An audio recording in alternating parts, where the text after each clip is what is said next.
You know what I'm saying? And it really never finished. I mean, Call of Duty 4, I was like, okay, good. You know what I'm saying? You know, it was hot. It was something new. It was different. They changed Call of Duty. Because before it was like this. A lot of people don't know that if they never played them, but...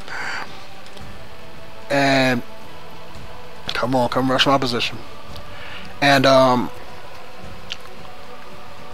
ever since then, it was like Modern Warfare 2, the storyline was hot in my eyes, because it was like, oh shit, you know, you get to finish the story, and then they didn't, so it was like, come on now.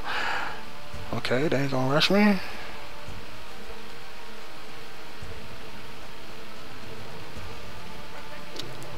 Okay, fine. And so I'm hoping that Black Ops 2 does what Call of Duty 4 did, because they have to change Call of Duty because people are getting tired of it. So, and the only way to really do that, ah shit, did I just put myself in a corner?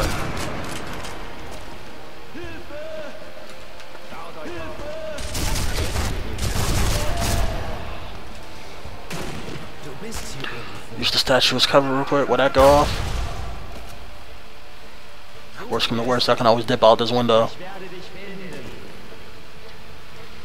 But you know, so I'm hoping that it does the same thing. It has that it takes Call of Duty into another franchise where they can go outside of the box with it, where they can make, you know, develop a new trilogy of Call of Duty games.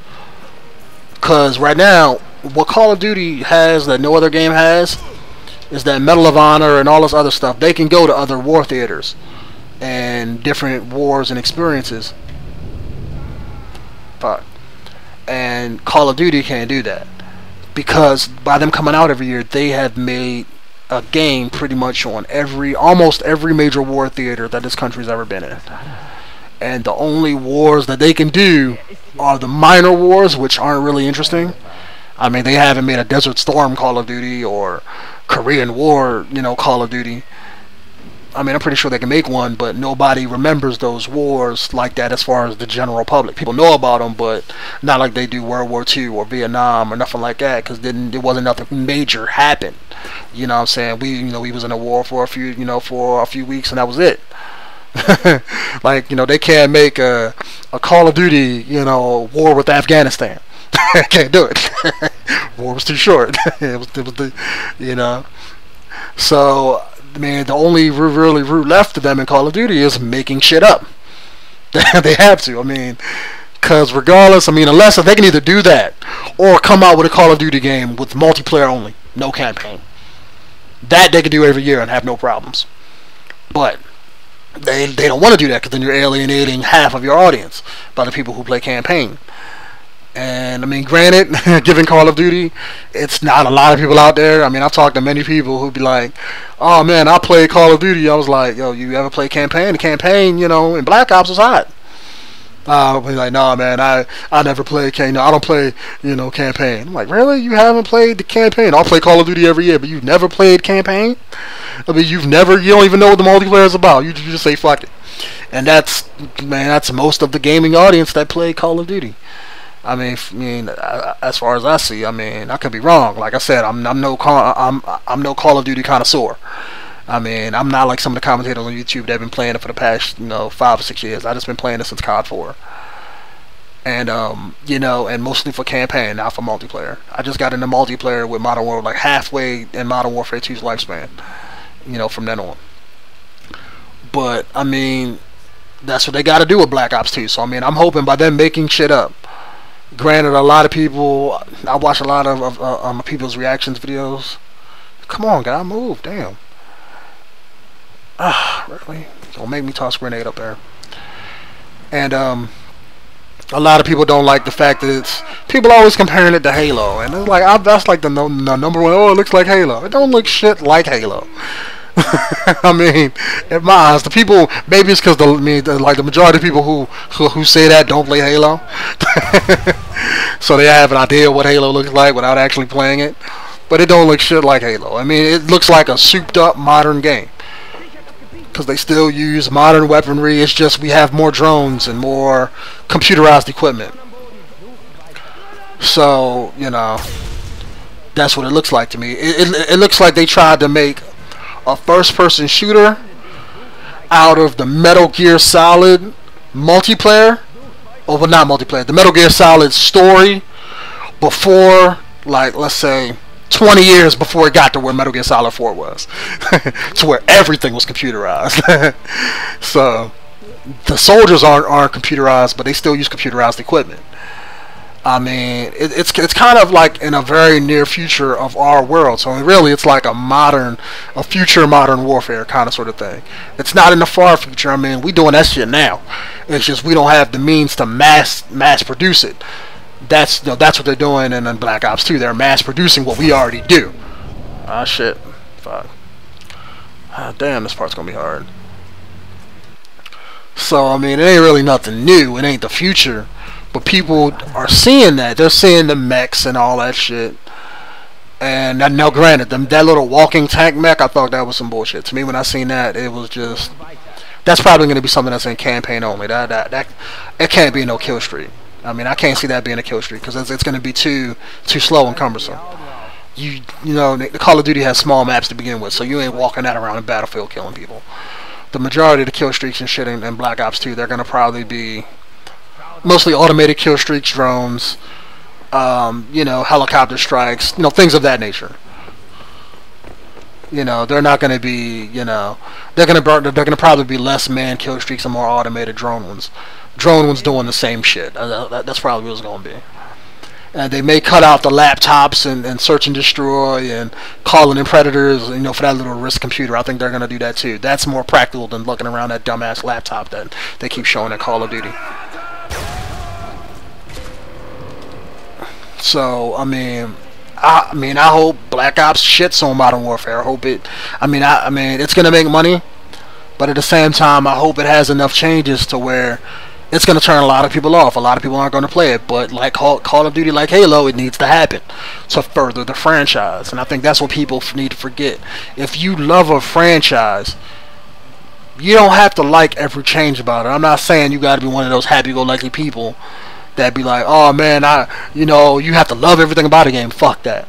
No, that's unrealistic. I'm not saying that. I'm just saying that if you love a franchise, and people who fanboy franchise, them even more, because when you love a franchise, you love it for everything that it is. I mean, for the most part, maybe not Call of Duty, because I mean, a lot of people love the multiplayer, but they never play campaign, so I could say that don't apply to the people who just play multiplayer. But for the people who love Call of Duty to where they love it like that, they've been playing it for like 7 years, you know, ever since like 3, 4, 1, you know, and all that mess. You know, you want to see your franchise succeed.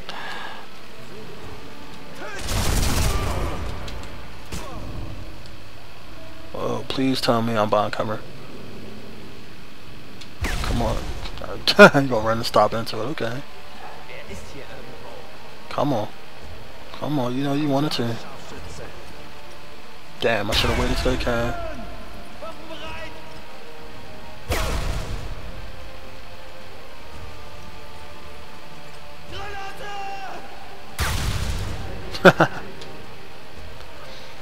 But you know, I mean, you wanted to succeed. I mean, because at the end of the day, let's say you may not like Black Ops 2, but let's say the one after Black Ops 2 you might like. So you want to, you always want your franchise to succeed because you want to play future games of it. That's just the way it is. Because if Black Ops 2 flops and nobody buys it, guess what?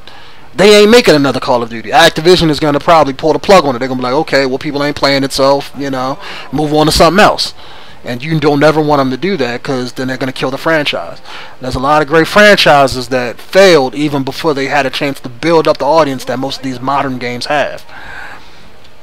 Like, and they'll probably never make sequels out of them. Like for me personally, Advent Rising, one of the greatest games I've ever played story-wise. I mean, the game was great. I mean, through its development issues and all of its, you know, publishing bullshit that went on alongside of it, you know, they planned that out to be a trilogy back in the day. It won't happen now. It just won't happen. So that got killed even before it got started. So I mean, I just don't want to see that happen to Halo or Call of Duty, because competition in the franchise, and that's kind of why Call of Duty doesn't really have competition no more, because everybody knows it's always on top. You know what I'm saying? Hold on, let me kill this guy real quick. And competition breeds innovation, and it's that innovation that makes it parts the audience. Like for example, when I grew up, you either had Super Nintendo or you had Genesis. You know, there was a rivalry there between the two systems. Like, I still remember one of the slogans, it was like, Genesis does what Nintendo don't. You know what I'm saying? There was a lot of rivalry between, you know, the game developers and shit like that. So it built innovation. They was always trying to top one another. Like back when Halo 3 came out, you either played Halo 3, or you played COD 4. That was it. You know, the majority of the people, COD got big when Call of Duty changed. People first started jumping on it, but it was a lot of the Halo people and people who played PC that weren't good at PC games, and they weren't good at Halo, so they jumped on Call of Duty, and then Call of Duty got big, and then Halo kind of fell off after that. Nothing changed. You know, they made a couple bullshit games like ODST, which a lot of people thought ODST was like the next Halo game, when it wasn't. It was just in a fucking expansion pack, but they made it like it was supposed to be like, you know, the next big game. So that turned a lot of people off. But if you don't have, I want to bring back that gaming, you know, competition back. You know what I'm saying? To where people said it was like either Halo or Call of Duty, because that's what makes gaming fun as a community. Like nowadays, I could say the same thing about video game systems, like with Microsoft and Sony. It's like Sony, by them having what the hell am I getting up there for? Get your ass down. By them being a Japanese developer, they don't have the American frame of mind to say fuck it. We gotta improve. We gotta make this better. We gotta do this. We gotta do that. Like Microsoft has. They don't have that because, you know, they're Japanese. Like the Japanese are a very loyalist culture. You know, and it's like down to that with anything. But the way they handle food, their business, their people, you know, their jobs. And Sony's the same way. Sony, you know, for lack of a better term, their motto was probably, if it ain't broke, don't fix it. We'll fix it when something goes wrong, or we'll improve with the next one. You know, they're not thinking to like, oh man, we gotta up one Microsoft, we gotta shit on them. They're not thinking that, and it shows that in their dashboard and all that other kind of shit. Like I remember when the dashboard first came out. I mean, I'm a huge PlayStation guy. I mean, you know, I'm a huge fan of PlayStation. So when they came out with like, was it like the PlayStation Home? At the time, the Xbox dashboard, and even to this day, is still better than the PlayStation, like with party chat and all that other, you know, different advantages that Microsoft has over Sony when it comes to dashboards. But I was like, alright, PlayStation Home coming out. It would be so hot if they turned that into the dashboard.